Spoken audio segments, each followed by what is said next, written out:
In this video, we are unboxing not one, not two, but 3 Nike Off-White shoes. That's what we're going to talk about today.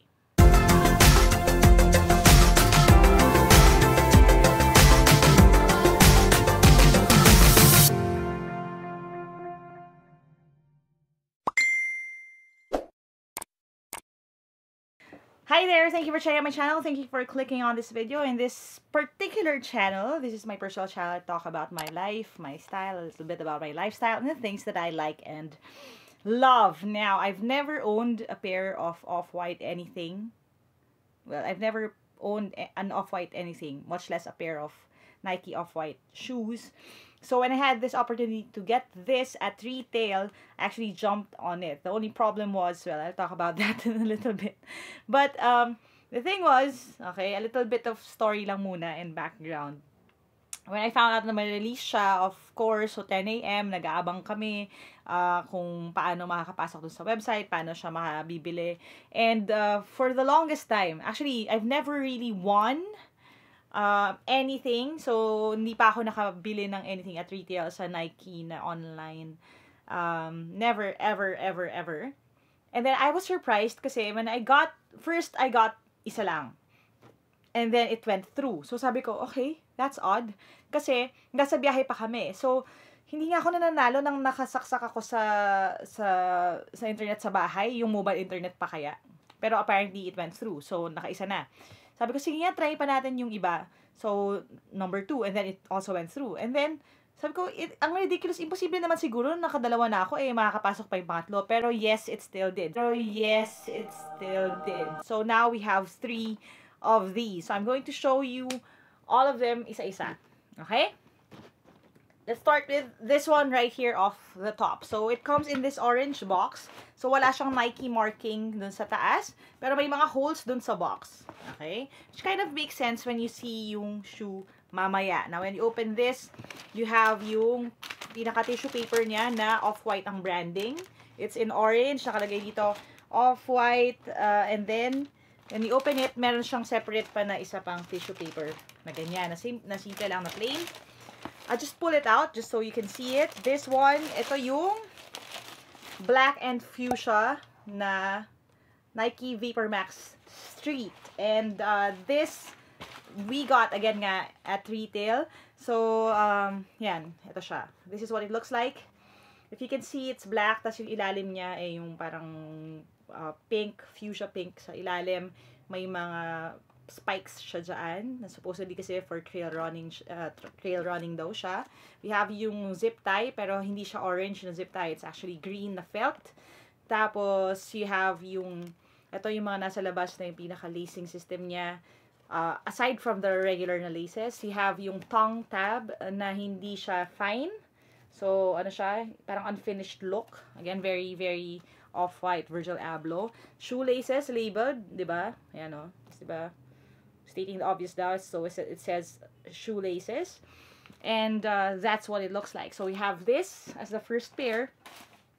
Ito yung kanyang black na version. Black siya na black, white, fuchsia ang dating nung pinaka soles niya. Sa ilalim, sa loob, you will find orange yung pinaka sole. Tapos yan, may check mark sa ilalim. Yan. Yung pinaka-material nito, nung upper niya, actually, like, looking at it from up close, it is very unique kasi may parang plastic sheet siya na wrapping sa taas. And then, doon nakalagay yung pinaka-branding ng Off-White. So, it says here, Off-White for Nike Vapor Street, Beaverton, Oregon, USA, copyright 2019. And, yan. So, that's what it looks like. Ito yung first pair. The problem was, and sasabihin ko na sa inyo ngayon, this is in size 7.5. The problem is, yes, 7.5. Pwede naman kumasya sa akin yun. Usually, I go for 8. Pero this is 7.5 in women's size. I'm usually 7.5, 8 sa men's size. So, this actually, I cannot wear. The problem was, it wasn't indicated in the Nike website na it's going to be just for women's. And I didn't ano ba, sobrang excited kasi ako nung araw na yun. So, when I started going through, I didn't even pause to read everything. So, yan, I got the wrong size. This is 7.5. This is too small for me. 9.5 ako sa girl's size. So, imposible talaga siya magkasya sa akin. So, I couldn't do an on-feet review. This is going straight to someone else. Like, I'll find someone who will fit in that shoe. So, ano na to? Parang, ano ba? Para siyang unexpected at unplanned na magiging venture ko into possibly reselling this shoe and the rest. Kasi this one naman, the next one, it's in size 8. Again, size 8, pero 8 ng women. So, hindi rin siya kasya sa akin. So, I'll open it. I'll just show it to you. If you're interested, then maybe you can hit me up in the comments sa baba. So, this is what it looks like. Again, same tissue paper. You open it up. And this one naman is the one na yellow. Parang canary yellow yung color niya, and then blue. So, again, it's the same thing. Ang kanya namang ilalim ay, gray naman siya. So, we have the swoosh right here sa baba. Tapos, again, yung parang plastic covering niya. Ang kanyang pinaka-outer na laces ay orange. Again, unfinished yung kanyang tongue. And then, ito yung pinaka-heel niya. So, it's in white with parang speckles ng orange pink. May pink na swoosh sa ilalim. So, this is the second pair. Again, same green tag. Same na nakalagay na shoelaces dito sa taas. We had that. This is the second pair. And again, sad part. Hindi ako makapag-desisyon na baka masaya ba ako o hindi. Pero happy ako na I got a win dun sa website. And I got this at retail. The only problem is, again, hindi siya kakasya sa akin. So now comes the dilemma. I would have to trade this or sell this just so I can get something that I would be able to use. That's the second pair. This is the next pair. And again, the size is... Ano ba yan? 8. So, 6.5 lang siya sa men's. Again, no hope for me. Kasi size 8 ako sa men's. Pero this one I've never seen. So, let's open it up. And this is yung parang ano ba to? Cyan. Bluish na color with the pink trim and the yellow na swoosh. Honestly, of the three, ang gusto ko yung black at saka ito. Kasi ang cute yung colors niya. Very, very baby yung dating. So, yeah. Black swoosh sa ilalim. And again, sadly, I can't wear this because, yeah, it's not in my size. Yun lang. So, neon yung shoelaces niya. Kanina yung isa orange. This one naman, ganun pa rin. Unfinished yung tongue. Everything else. It's basically just a different version ng other two shoes. But again, since it's size 8, hindi siya kasya sa akin. Okay? So, yeah.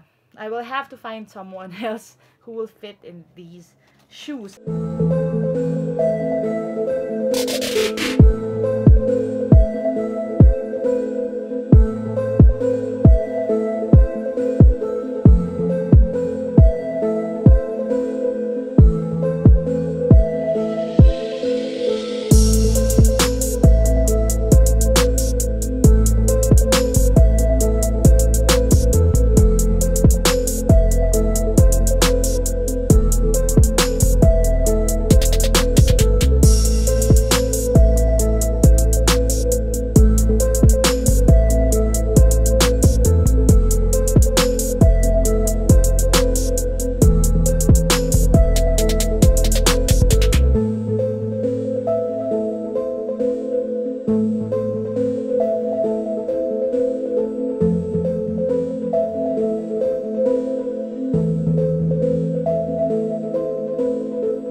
And again, ano ba to? May moral nung story na to eh. Somewhere here. And I guess, number one, it's really, taking time to read and follow up on instructions. Like I tell my students that all the time. You have to read everything, which I didn't do. Kaya itong nangyari sa atin. We have 3 pairs of shoes that I cannot use. But, again, learning experience naman din. It's a great way for me to find out how yung resale thing works. So, I'm planning to, find buyers for these. Maybe even get a box or 2 on top of the price. Right now kasi they're selling for, ang range is around 11,000 and upwards of that. So, as long as I get my money back naman, I'm good to go. Maybe a little bit more so I can buy something I can actually use, or maybe trade some of them for a size that will fit me. Yeah, but I'll bring you guys along for the ride. Tingnan natin kung ano mangyayari dito sa entire experience na ito. But again, I still consider this a win kasi it's never happened before. I mean, you don't even get one win sa Nike na website, and to get all three, that has to be some type of record. Like, all three shoes that were released that day, I was able to get. So, I don't know what happened and how it happened, but I'm really happy. At least I got to see them. Again, I've never had an off-white anything before. Now I have 3. It's just that I can't use it. Parang medyo may pagka-joke talaga yung entire situation. But it's a learning experience, and I'm happy about that. So, what do you think? I mean, out of the 3, which one do you like? Let me know in the comments below. And what will you do if you find yourself in the same situation as I am right now? Let me know na lang din. And I'll bring you guys along for the journey. Let's see how we can unload itong tatlong pairs na ito, what we can do about it, and how can we maximize itong opportunity na ito. Kasi ang industry naman, and ang market, ang economy naman ng hype sneakers is all about that, all about hype. Like, tingnan natin kung ano yung interest when it comes to like getting this, and hopefully we have a way to really not lose money on this. Yeah. So, more of the story really is to read, and we'll try again next time. Hopefully, I get a proper win sa Nike na site na kasya naman sa akin, so I can really wear it. Most of my shoes naman talaga are talagang retail price. Pero sa akin kasi, if it's anything like this, like off-white, I wouldn't really buy this at resale. So, sabi ko talaga nung day na yon, sabi ko, kung hindi ko siya makukuha, hindi ko siya kukunin at all. Kasi, I mean, the price for off-white anything goes upwards of 10,000. So, it's really way out of my budget when it comes to shoes.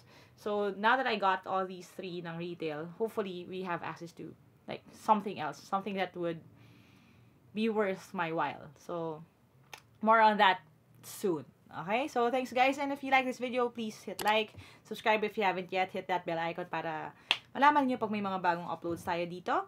And as always, I just want to emphasize this, it's not all about what you have or what you can buy with your money. Remember to pay everything that you have to pay for first. Focus on your needs first before your wants. But if you have a little bit of extra, it's not really that big of a deal to treat yourself sometimes. And if wala naman ngayon, just remember, dream big. Work hard and start now. Thanks guys for watching. I'll see you soon. And hopefully mabalitaan ko kayo ano mangyari dito sa tatlong mga shoes na ito. Alright, sige. Bye for now.